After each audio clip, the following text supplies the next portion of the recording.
All right. I think we're live. I can give you a perfect example of drugs. I went to a concert the other night. We were waiting outside the door. Now, in most situations, I mean, like before a baseball game or something, the people you're with are the only people you talk to. We were just standing around a group, and two people came over to us and asked us if we wanted a couple joints to smoke. And a couple other people came over to us, and everybody in a minute, 100 people around us, we're all talking to each other and mixing. And next thing I knew, I was 10 people away from my friends. I mean, it's a way to get to know people. If you're smoking, you're with people. It's I mean, one guy came bouncing over to me with a big wide smile on his face, really high. And I said, "Wow, you're giving all this dope away." And he said, "Yeah." Like, wow, I love giving grass away. It's more fun than smoking it. Get people to get high and feel good. I mean, but that's the thing. What I'm concerned about, even with grass, he says there's nothing wrong with grass. So I disagree with that. Grass, no matter how you put it, is when you smoke it, you get high. And getting high is great. Getting high can be pretty interesting. You can learn a lot, I'd say. But getting high cannot become a way of life. You can't smoke when you wake up in the morning and smoke after your first two classes and smoke at the end of the day and smoke at night. And grass, the higher you get in grass will be a state of mind. I don't think that's good. And many kids do that. They smoke grass 24 hours a day. That's one thing I'm worried about. How about the issue you're on a bummer and you got a problem with a bad drug reaction? Where would you go in your community to look for help? Would you go to your parents? Would you go That'd be the last place to go is your parents. Why? Because you can't talk to your parents. As soon as you mention drugs to your parents, they flip out. Especially, and if you're on drugs, your parents' reaction would completely destroy you. Talk to my parents. They wouldn't know what to do. They just, they wouldn't know what state I was in. So all they'd start doing was, give me all the shit of what they're going to be doing to me in the future, I can go home straight and have my parents hassle me, and the first thing I want to do is run off and get high and just be happy again. I'm all depressed and everything's falling down in my head. I don't have to be high to have this Isn't happen. there a point where a parent probably has a very good right to hassle you? Not in the way they do it, though. I mean, they're not cool about it. They just start yelling at me. Like, they know if I come home and mother gives me a different attitude. This is about drugs. I read this today. I'm an expert. I read this, and I read that, and I know.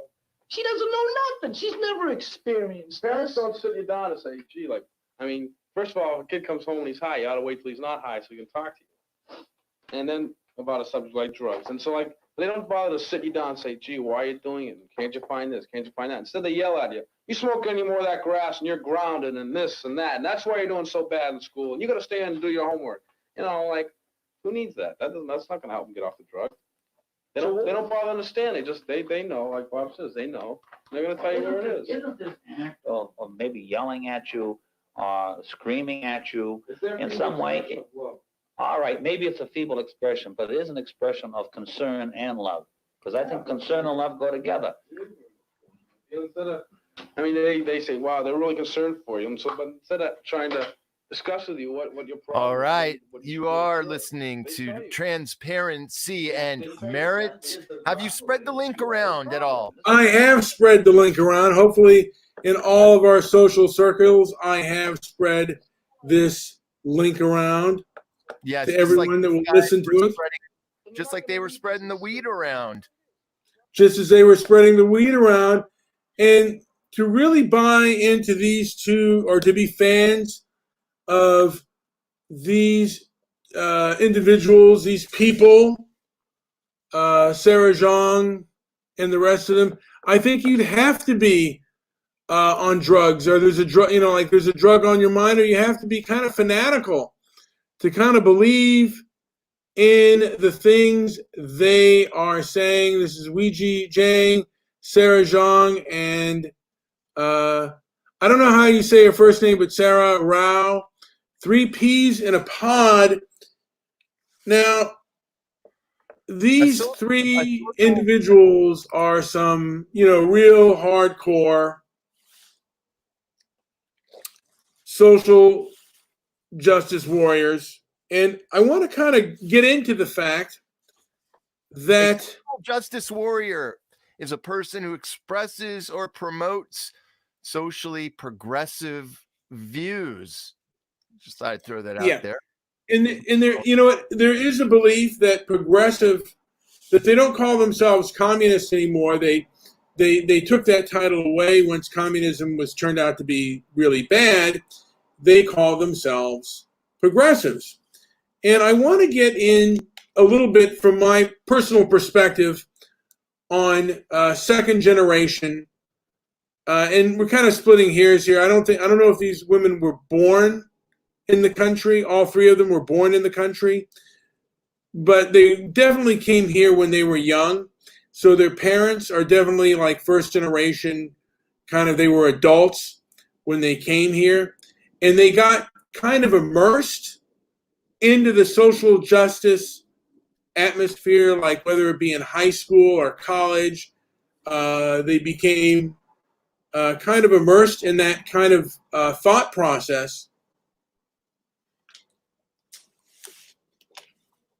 And I think the issue with them is because they're first generation and their parents are mainly foreign, born, they basically just don't discuss these issues, perhaps with their parents, or their parents are kind of ignorant to the subject themselves, and their family members are kind of new on that subject. Whereas like a third generation, a fourth generation, there's going to be a little bit more pushback. And I noticed that these people cannot really handle any pushback. And I've said this before, this is primarily a Western phenomenon. This is not, at least I haven't heard anything like this. In Korea, in India, in China, or any of these other countries where these women come from. And like I said, with the news media, it seems like all of them are basically activist journalists, and they look for just about anything to be outraged, and they won't debate. I mean, that's just with about any social justice warrior. But the worst are the ones, I do believe, with foreign-born parents. And I don't know why that it's mainly Asians that are less perhaps are less likely to debate. I could be wrong, that Latinos as well, but there's something with Asian SJWs that is a little bit more off-putting, at least for me. They seem far more myopic and a lot more vicious than other SJWs, than other social justice warriors. I don't know why, it might be, part of their culture that they come from, like really fiery. So when they're very passionate, except they don't want to they seem never, or very rarely ever, want to get into any kind of intellectual exchange with anybody. And when they do, they end the conversation rather quickly. And I don't necessarily want to repeat myself. This might be a rather short show, but I just wanted to gather in that this seems to be rather prevalent in second generation immigrants, and it seems prevalent amongst the second generation immigrants from Asia, whether they be from India, Korea, or China. And particularly like with Korea, we really kind of saved their ass. But this is also what someone says too. I wanted to say,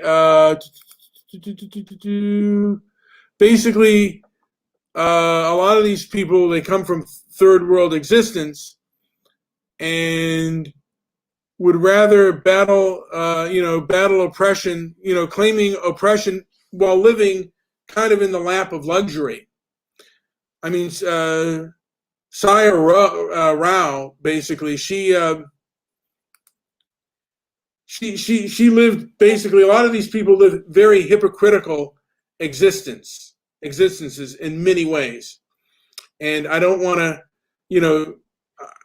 not going to go too deep into it now, but I think there is a reason why.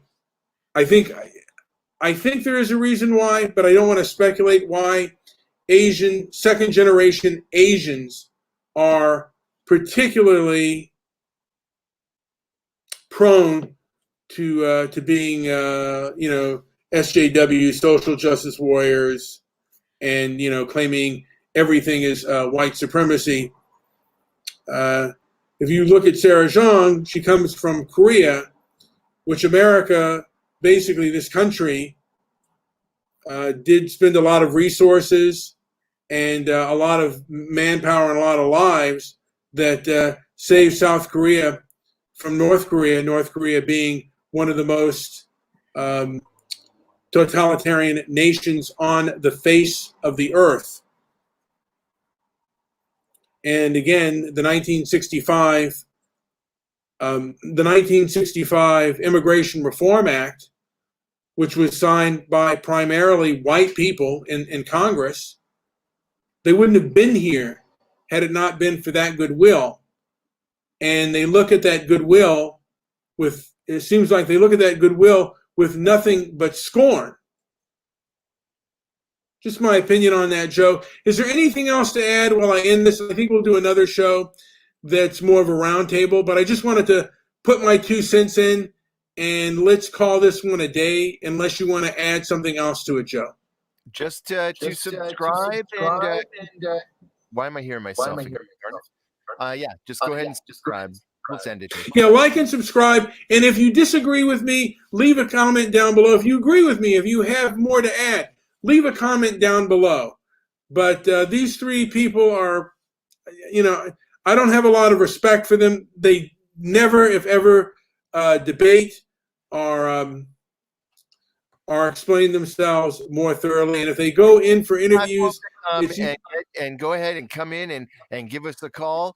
And you people too can talk with Brian if you agree or if you disagree. But the bottom line is we're going to need people to start calling in and utilizing this platform. Yeah, I mean, certainly if you want to challenge me, and if you disagree with my ideas, I'm always open to debate. I may not be, the best debater, but here I am, dude. Anyway, that is all, Joe. Let's